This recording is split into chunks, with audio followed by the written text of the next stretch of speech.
Hi viewers, ഇന്ന് ഞാൻ ഇംഗ്ലീഷിലെ വളരെ പ്രധാനപ്പെട്ട എല്ലാവരും അറിഞ്ഞിരിക്കേണ്ട എന്നാൽ പലപ്പോഴും നമ്മൾ തെറ്റിക്കുന്ന ഗ്രാമറിലെ ഒരു പോർഷനാണ് ഞാനിവിടെ ഡിസ്കസ് ചെയ്യുന്നത്. അതിൻ്റെ പേരെന്താണെന്നറിയാമോ? Subject verb agreement. One word എന്ന് പറയുന്നത് കൺകോർഡാണ്. Concord, CONCORD. Subject verb agreement. English ഗ്രാമറിനെ സംബന്ധിച്ചിടത്തോളം പരമപ്രധാനമായി കുട്ടികളും ഇംഗ്ലീഷ് ഉപയോഗിക്കുന്നവരും അറിഞ്ഞിരിക്കേണ്ട ഒരു ഭാഗമാണ് സബ്ജക്റ്റ് വേർബ് എഗ്രീമെൻറ്റ്. എന്താണെന്ന് ഞാൻ പറയാം. നമ്മൾ ഉപയോഗിക്കുന്ന സബ്ജക്റ്റ് സിംഗുലർ ആണ് എങ്കിൽ അവിടെ വരുന്ന വെർബും സിംഗുലർ ആയിരിക്കണം. ഇംഗ്ലീഷ് പറയുകയാണെങ്കിൽ singular subject takes singular verb. Once again, singular subject takes singular verb. എന്താണ് അർത്ഥം? ഏകവചനത്തിലുള്ള സബ്ജക്റ്റിനോടൊപ്പം ഏകവചന ക്രിയ തന്നെ ഉപയോഗിക്കണം. മനസ്സിലായല്ലോ? അപ്പോൾ ഏകവചനവും ഏകവചന ക്രിയയും, ഏകവചനത്തിലുള്ള സബ്ജക്റ്റിനോട് ഏകവചനത്തിലുള്ള ക്രിയ ഉപയോഗിക്കണം. അവിടെയാണ് പൊരുത്തം വരുന്നത്. നമ്മൾ ജാതക പൊരുത്തമൊക്കെ നോക്കില്ലേ? രണ്ട് ജാതകങ്ങൾ തമ്മിലുള്ള പൊരുത്തം നോക്കിയിട്ടാണ് വിവാഹമെന്ന് പറയുന്ന കർമ്മത്തിലേക്ക് കടക്കുന്നത്. അതുപോലെ സബ്ജക്റ്റും വെർബുമായിട്ട് നല്ല ബന്ധം വേണം, എഗ്രീമെൻറ്റ് വേണം. ഏതിലാ? നമ്പർ വൈസാണ് കേട്ടോ. അപ്പോൾ സബ്ജക്റ്റ് സിംഗുലർ ആണെങ്കിൽ വെർബ് സിംഗുലർ ആയിരിക്കണം. അപ്പോൾ ഒരു കാര്യം നിങ്ങൾക്ക് ബോധ്യമായല്ലോ, സബ്ജക്റ്റ് പ്ലൂറൽ ആണെങ്കിൽ വെർബും പ്ലൂറൽ ആയിരിക്കണം. If the subject is plural in number, it can take only plural verb. And in other words, plural subject takes plural verb. മനസ്സിലായല്ലോ? പ്ലൂറലായ സബ്ജക്റ്റ് പ്ലൂറലായ വെർബെ സ്വീകരിക്കും. അപ്പോൾ ഇവിടെ പ്രധാനപ്പെട്ട ഒരു ചോദ്യം, എങ്ങനെയാണ് വേർബ് സിംഗുലറാണോ വേർബ് പ്ലൂറലാണോ എന്ന് തിരിച്ചറിയുക? എന്തെങ്കിലും അടയാളമുണ്ടോ? ഇതല്ലേ നമ്മൾ നോക്കുന്നത്.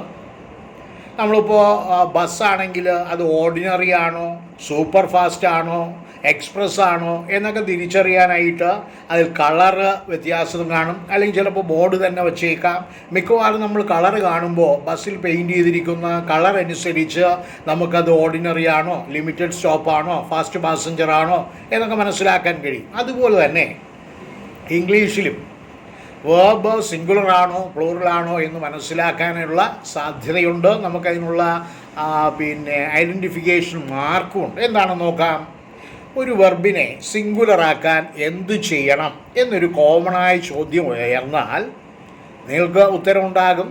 ഞാൻ നിങ്ങൾക്ക് അറിയും എന്ന് വിചാരിച്ചിട്ട് തന്നെ ഞാൻ ഉത്തരം പറയുകയാണ്. വെർബിനെ സിംഗുലറാക്കുന്നത് എങ്ങനെ? ഇതാണ് എൻ്റെ ബേസിക് ക്വസ്റ്റ്യൻ. വെർബിൻ്റെ സിംഗുലർ വേർഷൻ എങ്ങനെ ഇരിക്കും?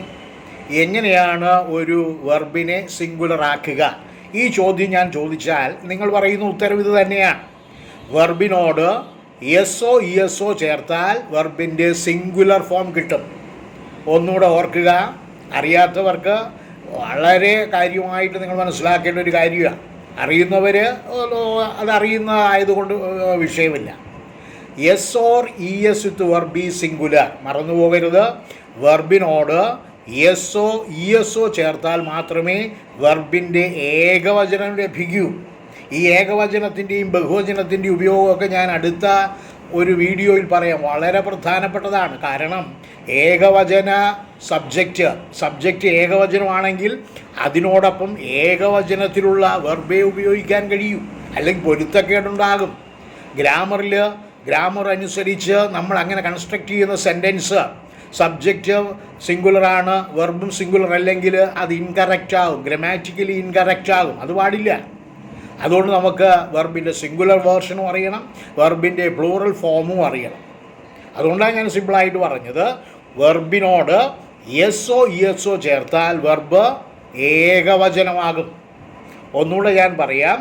എസ് എന്ന് പറഞ്ഞാൽ നമ്മുടെ ആൽഫബറ്റ് എസ് തന്നെ. എസ് അല്ലെങ്കിൽ ഇ എസ് വെർബിനോട് ചേർത്താൽ സിംഗുലർ കിട്ടും. S or E S with verb is singular. I think it is clear. S or E S with verb is singular. വെർബിനോട് S or E S or ചേർത്താൽ singular form കിട്ടും. വെർബിൻ്റെ singular form കിട്ടാൻ നമ്മൾ വലിയ അന്വേഷണമൊന്നും നടത്തണ്ട. വെർബിനോട് എസ് അല്ലെങ്കിൽ ഇ എസ് ചേർക്കുക, അത്രയേ ഉള്ളൂ. അപ്പം ഞാൻ അതിൻ്റെ ഒരു എക്സാമ്പിൾ പറയുമ്പോൾ നിങ്ങൾ വിചാരിക്കും, അയ്യോ ഇത്രയും നിസ്സാരമായ കാര്യമായിരുന്നു. അത്ര നിസ്സാരമാണിത്, പക്ഷേ തെറ്റിപ്പോയാൽ വളരെ അപകടകാരിയുമാണ്. അപ്പോൾ ഒരു എക്സാമ്പിൾ പറയാം. റൈറ്റ്, WRIT, എഴുതുക, എഴുതാറുണ്ട്. ഇതാണ് അതിൻ്റെ മീനിങ് കേട്ടോ. പ്രസൻറ്റ് ടെൻസിൽ റൈറ്റിൻ്റെ മീനിങ് എഴുതുക, എഴുതാറുണ്ട്, എഴുതുന്നു എന്നർത്ഥം കൊടുക്കുക. എഴുതാറുണ്ട്, അതാണ് റൈറ്റ്, WRIT, റൈറ്റ്. W എന്ന് പറയുന്ന ഫസ്റ്റ് ലെറ്റർ അവിടെ സൈലൻ്റാണ്. അതുകൊണ്ട് നമ്മൾ റൈറ്റ് എന്ന് പ്രൊണൗൺസ് ചെയ്യും. അപ്പോൾ റൈറ്റിൽ നിങ്ങൾ പരിശോധിക്കൂ, S or E S or ഉണ്ടോ? ഇല്ല. അതുകൊണ്ട് എന്ത് ചെയ്യണം? അത് നമുക്ക് ഉടൻ മനസ്സിലായി, അത് പ്ലൂറലാണ്. S or E S or ഇല്ലാത്ത വെർബ് പ്ലൂറലാണ്. അപ്പോൾ നമുക്ക് എങ്ങനെയാണ് സിംഗുലർ ആക്കേണ്ടത്? നമുക്കൊരു ഓപ്ഷൻ പറഞ്ഞല്ലോ, നമുക്കൊരു എക്സാമ്പിൾ സ്പെസിമെൻ പറഞ്ഞു തന്നല്ലോ ഞാൻ. അതിനോട് എന്ത് ചെയ്യണം? ഒന്നുകിൽ എസ്, എവിടെയാണോ എസ് ചേരുന്നത് അവിടെ എസ് ചേർക്കുക, എവിടെയാണോ ഇ എസ് വേണ്ടി വരുന്നത് അവിടെ ഇ എസ് ചേർക്കുക. അപ്പോൾ നമുക്ക് സിംഗുലർ കിട്ടും. അപ്പോൾ റൈറ്റ് എന്ന് പറയുന്ന വെർബ് പ്ലൂറലാണ്, വെർബ് റൂട്ടാണ്, പ്ലൂറൽ വെർബാണ്. അതിൻ്റെ സിംഗുലർ ഫോം കിട്ടാനായിട്ട് എസ് ചേർത്താൽ മതി. റൈറ്റിനോട് എസ് ചേർക്കുമ്പോൾ റൈറ്റ്സ്,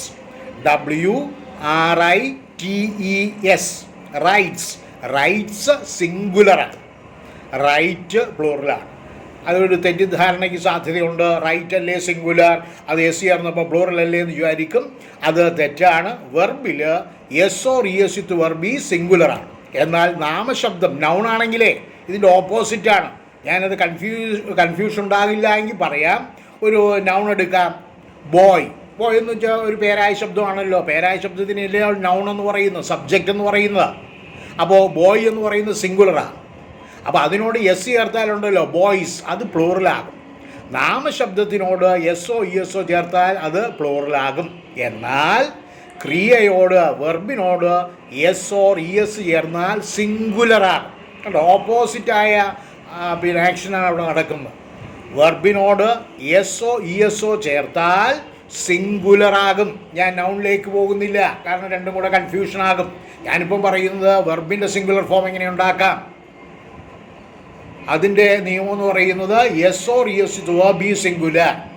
റൈറ്റിൻ്റെ കാര്യം ഞാൻ പറഞ്ഞു. Right, basically right is plural in number. How can we get the singular form of right? S should be simply attached. So rights, WRITES, rights is singular. I think everybody understood what I taught. Then some more examples can be given. We can take another verb, go എടുക്കാം, GO. അതിൻ്റെ singular form എന്താ? ഒന്ന് ആലോചിച്ച് നോക്കുക. അതെൻ്റെ singular form S O അല്ലെങ്കിൽ E S O ചേർക്കണം, എങ്കിലേ വെർബിൻ്റെ സിംഗുലർ കിട്ടൂ. അവിടെ എന്താ ചേർക്കേണ്ടത്? അതെ ഇ എസ് ചേർക്കണം. ഗോസ്, GOES, ഗോസ് എന്ന് പറയുന്നത് സിംഗുലർ ഫോമാണ്, ഒരിക്കലും പ്ലൂറലല്ല. വെർബിനോട് നമ്മൾ എസ് കണ്ടാൽ singular, S or E S with verb is singular. അതൊരു ആപ്തവാക്യമായിട്ട് നിങ്ങളത് ഒരു എന്താ പറയുന്നത്, ഒരു പ്രോവർബിയൽ എക്സ്പ്രഷനായിട്ട് നിങ്ങളുടെ മനസ്സിൽ പഠിച്ചു വയ്ക്കണം. S or E S with verb is singular, S or E S with verb is singular. വെർബിനോട് S or E S or ചേർത്താൽ ഏകവചനമാകും എന്നുള്ളതാണ്. അപ്പോൾ ഗോ എന്ന് പറയുന്നത് പ്ലൂറലാണ്, അതിനോട് ഇ എസ് ചേർത്തപ്പോൾ അത് സിംഗുലറായി. Go is plural, goes is singular. Some more examples can be given. Play, PLAY, singular form പറയൂ. അതെ, പ്ലേസ്, PLAYS. കം എടുക്കാം, കം പ്ലൂറലാണ്, അതിൻ്റെ സിംഗുലർ ഫോം എന്താ? Comes, COMES, comes. Study plural, studies ആണെങ്കിലോ സിംഗുലർ, STUDIES, സ്റ്റഡീസ്. സ്റ്റഡീസ് സിംഗുലറാണ്. Run എടുക്കാം, run, RUN, run പ്ലൂറലാണ്, സിംഗുലർ ഫോം എന്താ? Yes, runs.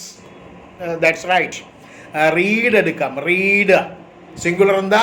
Reads, READS. Sleep എടുക്കാം, സ്ലീപ്പ്. എന്താണ്? സ്ലീപ്സ്. എസ് കൂടെ ചേർത്തുകൊണ്ടല്ലോ സിംഗുലർ ഫോമായി. നിങ്ങൾക്ക് അത് ഒന്ന് പ്രാക്ടീസ് ചെയ്യാനായിട്ട് ഒരുപാട് വെർബിങ്ങനെ എടുക്കുക, അതിനെ ഇതേപോലെ സിംഗുലറും പ്ലൂറൽ, അതായത് പ്ലൂറൽ എടുത്തിട്ട് സിംഗുലർ ആക്കാൻ ശ്രമിക്കുക. അങ്ങനെ പ്രാക്ടീസ് ചെയ്ത് ഈ ഭാഗം ഭംഗിയാക്കുക. അടുത്ത ഒരു വീഡിയോയിൽ സബ്ജക്റ്റ് വേർബ് എഗ്രിമെൻ്റ് വെച്ചിട്ടുള്ള സെൻറ്റൻസ് പ്രാക്ടീസ് ചെയ്യാം. സിമ്പിളായിട്ട് ഇംഗ്ലീഷ് സംസാരിക്കാൻ പഠിക്കാം. അതിൻ്റെ ഭാഗമായിട്ട് അതിൻ്റെ ബേസിക്കായ ഗ്രാമറാണ് ഞാനിവിടെ പഠിപ്പിച്ചത്. എല്ലാവർക്കും നന്ദി.